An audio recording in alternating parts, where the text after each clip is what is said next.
নমস্কার। আধ্যাত্মিক সাতকাহন চ্যানেলে আপনাদের সবাইকে স্বাগত। আগামীকাল জন্মাষ্টমী। পরমেশ্বর ভগবানের শ্রীকৃষ্ণ রূপে মর্তে আবির্ভাব তিথি। ঈশ্বর যুগে যুগে অবতীর্ণ হন ধর্ম অধর্মের সন্তুলনকে বজায় রাখার জন্য, অধর্মের নাশ করে ধর্ম প্রতিস্থাপন করার জন্য। স্বামী বিবেকানন্দ বলে গেছেন, ধর্ম এমন এক ভাব যা পশুকে মনুষ্যত্বে আর মানুষকে দেবত্বে উন্নীত করে। ভগবান শ্রীকৃষ্ণ তার ভগবদ গীতার মাধ্যমে আমাদের এই ধর্মের পথ দেখিয়ে গেছেন। আজ আমাদের আলোচ্য বিষয় সেটাই। ভগবদ গীতার 700টি শ্লোক আছে, 18টি অধ্যায় আছে। এক একটি শ্লোকের গভীরতা বিশাল, যা পরিমাপ করা আমাদের সবার মনস্তাত্ত্বিক স্তর দিয়ে সম্ভব হয়ে ওঠে না। তাই আজকে আমরা গীতার সারসংক্ষেপ শুনে নেব, যা শুনে আমরা সঠিকভাবে ধর্মচারণের দিশা খুঁজে পাব। চলুন শুরু করা যাক। ভগবান শ্রীকৃষ্ণ অর্জুনের প্রতি, হতাশা থাকবে, নেতিবাচক চিন্তাও আসবে, এটা নিশ্চিত। তবে এটা সম্পূর্ণ তোমার উপর নির্ভর করে তুমি সেগুলির ওপর কতটা গুরুত্ব দাও। নিজের অভ্যন্তরীণ নীতিবোধকে সর্বদা জাগিয়ে রাখাই হলো ধর্ম। একজন বিবেকবান সেই হন যিনি সর্বদা নিজের বিচার করেন। হে অর্জুন, একজন ব্যক্তি যা ইচ্ছা তাই হতে পারে যদি সে অবিরত বিশ্বাসের সহিত তার কাঙ্ক্ষিত জিনিসের ওপরে ধ্যান করতে পারে। নিজের ইচ্ছার শক্তির মাধ্যমে নিজেকে নতুন আকার প্রদান করো। ইচ্ছা শক্তি এমনই, মানুষ যা চায় তাই হতে পারে। একটা পবিত্র জীবন গঠনের জন্য চাই বিশ্বাসের সহিত সত্যকে আঁকড়ে ধরা, আর সেই সত্য হল পরমেশ্বর ভগবান শ্রীকৃষ্ণ। হে অর্জুন, তোমার অভ্যন্তরে যে শক্তি বিরাজমান, যাকে আমরা আত্মা বলি, সেও আমার দ্বারাই সৃষ্ট। প্রতিটি জীব সনাতন ও স্বতন্ত্র সত্তা, যা পূর্বেও ছিল, বর্তমানেও আছে আর ভবিষ্যতেও থাকবে। আত্মার বিনাশ নেই, শুধুমাত্র এক দেহ থেকে অন্য দেহে রূপান্তর মাত্র, নবকলেবরে বারবার ফিরে আসা। যে শিশু হিসাবে আমরা খালি হাতে জন্মগ্রহণ করি, ঠিক তেমনভাবেই খালি হাতেই আমাদের ফিরে যেতে হবে। জাগতিক যা কিছু, কোনো কিছুই আমাদের সাথে যাবে না। জাগতিক যা আমরা এখানে পেয়েছি সবই ক্ষণস্থায়ী, অল্প সময়ের জন্য। জাগতিক বস্তু অর্থাৎ যা এখান থেকে পেয়েছি, সম্পর্ক, ঐশ্বর্য, পরিচয়, সবই ক্ষণস্থায়ী। এটা জেনে কর্ম করাই শ্রেয়। হে অর্জুন, তুমি তোমার কর্তব্য কর্ম করে যাও, কিন্তু ফলের আশা না রেখে, যেটা তোমার হাতে নেই। ভগবানের উদ্দেশ্যে নিবেদিত কর্মই শ্রেষ্ঠ কর্ম, কারণ সেখানে সার্বজনীন মঙ্গল সাধিত হয়। যা উপর থেকে দেখতে অমৃতের মতন, গভীরে সেটা বিষ, আর যেটা দেখতে বিষের মতন, গভীরে সেটাই অমৃত। জাগতিক সবকিছুই সেই অমৃতের ন্যায়, কিন্তু পরিশেষে সেই অমৃত থেকে গরল উঠে আসে।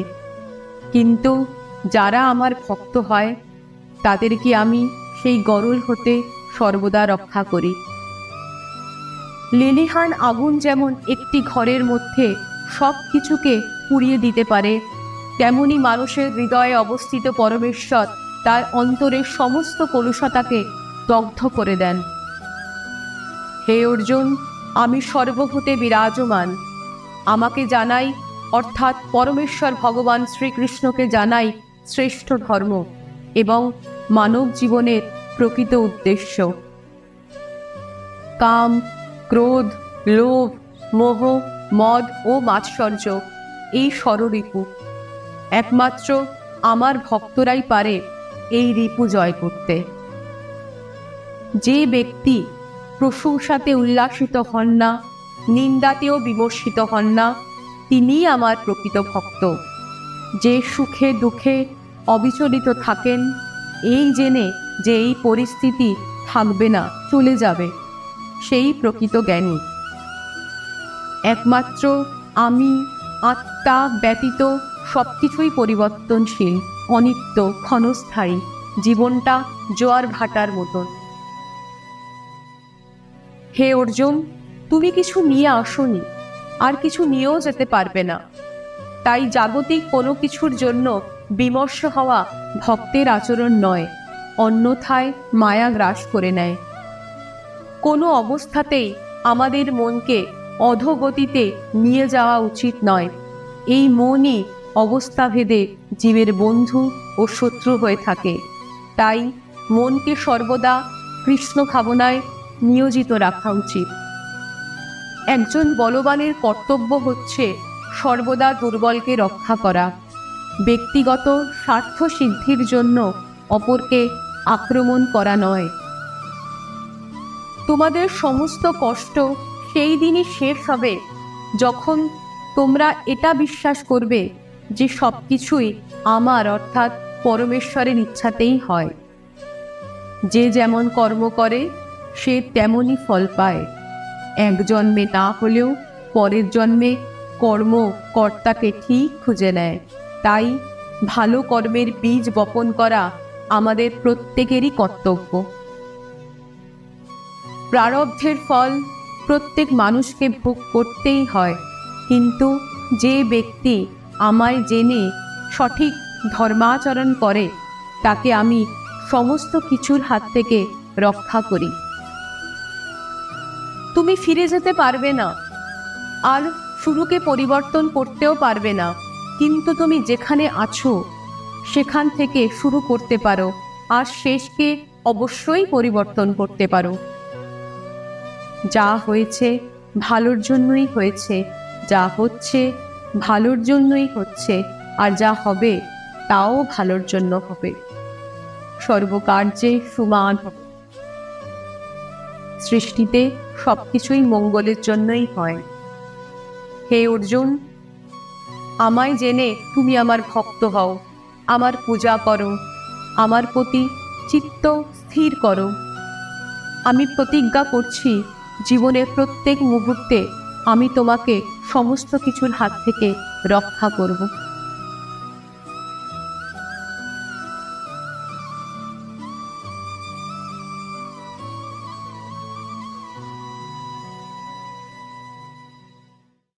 এই ছিল পরমেশ্বর ভগবান শ্রীকৃষ্ণের বার্তা আমাদের অর্জুন রূপী আত্মাদের জন্য। অর্জুন আর কেউ না, আমাদের অভ্যন্তরে যে আত্মা, আমার আপনার সবার মধ্যে যে সত্তা বিদ্যমান, সেই অর্জুন। গীতা আর কিছুই না। গীতা এমন এক গ্রন্থ যা আমাদের দৃষ্টি পরিবর্তনের সহায়ক। চলুন আজ এই পূর্ণক্ষণে ভগবদ গীতার হাত ধরে আমরা নিজেদের দৃষ্টিভঙ্গিকে পরিবর্তন করি। আমার আপনার পরিবর্তনের মাধ্যমেই সমাজ পরিবর্তন হবে। ভগবদ গীতা সম্পর্কে যদি কোনো প্রশ্ন আপনাদের মনে এসে থাকে, প্লিজ আমাকে কমেন্ট বক্সে জানাবেন। চেষ্টা করব যথাযথ উত্তর দেওয়ার। সকলে ভালো থাকবেন, আনন্দে থাকবেন। নমস্কার।